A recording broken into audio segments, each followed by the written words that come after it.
ఏది అయినా ట్రై చెయ్యి ఆచి చికెన్ మసాలా. అమెరికా అధ్యక్షుడు డొనాల్డ్ ట్రంప్ ఇరాన్ పై ప్రారంభించిన యుద్ధం అనుకోకుండా రష్యా అధ్యక్షుడు వ్లాదిమిర్ పుతిన్ కి ఊహించిన వరాన్ని ప్రసాదించింది. ఇరాన్ పై అమెరికా ఇజ్రాయెల్ దాడుల నేపథ్యంలో ప్రపంచ వ్యాప్తంగా ముడి చమురు ధరలు ఆకాశాన్ని అంటుతున్నాయి. ఈ పరిణామం ఆర్థిక కష్టాల్లో ఉన్న రష్యాకు భారీ బూస్ట్ ని ఇచ్చింది.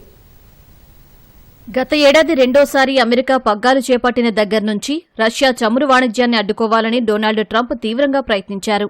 రష్యాకు అత్యంత నమ్మకమైన వినియోగదారులుగా ఉన్న భారత్, చైనాలను దూరం చేయడం ద్వారా మాస్కో ఆదాయ వనరులను దెబ్బతీయాలని చూశారు. తద్వారా ఉక్రెయిన్పై రష్యా చేస్తున్న యుద్ధానికి నిధులు లభించకుండా చేయాలని ట్రంప్ భావించారు. అందుకే రష్యా నుంచి చమురు కొంటున్నందుకు భారత్పై 25% అదనపు సుంకాలు విధించారు. రష్యాకు చెందిన 2 అతిపెద్ద చమురు సంస్థలపై ఆంక్షలు విధించారు. కానీ ట్రంప్ ఇరాన్పై యుద్ధం ప్రకటించడంతో ఆ ప్రాంతం నుంచి చమురు ఎగుమతులకు ఆటంకం ఏర్పడింది. ఫలితంగా మధ్యప్రాచ్యంలో విస్తరిస్తున్న యుద్ధం వల్ల రష్యా అత్యధిక లబ్ధి పొందే దేశంగా అవతరించింది. సముద్రంలో నిలిచిపోయిన రష్యా చమురును కొనుగోలు చేసేందుకు అమెరికా గత వారం భారత్కు 30 రోజుల మినహాయింపును మంజూరు చేసింది.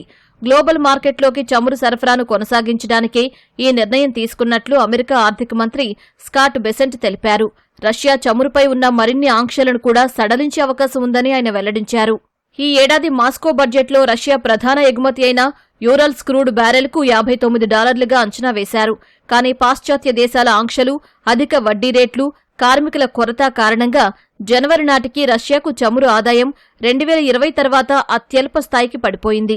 రష్యా ఆర్థిక మంత్రిత్వ శాఖ, సెంట్రల్ బ్యాంక్ ఈ నష్టాన్ని ఎలా అధిగమించాలా అని చర్చిస్తున్న సమయంలో ఇరాన్పై ట్రంప్ దాడులు పుతిన్కు వరంలా మారాయి. ఈ వారాంతంలో ఇరాన్ చమురు క్షేత్రాలపై బాంబు దాడులు జరగడంతో ముడి చమురు ధరలు బ్యారెల్కు $100 దాటాయి. 2022 తర్వాత చమురు ధరలు ఈ స్థాయికి చేరడం ఇదే తొలిసారి. ఇరాన్ ప్రతీకార దాడుల వల్ల హొర్మోజ్ జలసంధి గుండా రవాణా నిలిచి చమురు ధరలు మరింత పెరిగాయి.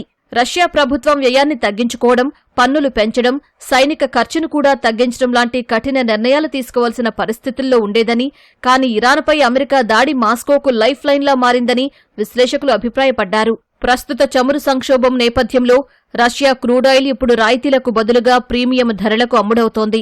చమురు కొరతను తగ్గించడానికి కొన్ని దేశాలపై చమురు సంబంధిత ఆంక్షలను మినహాయించనున్నట్లు పుతిన్తో మాట్లాడిన తర్వాత ట్రంప్ వెల్లడించారు.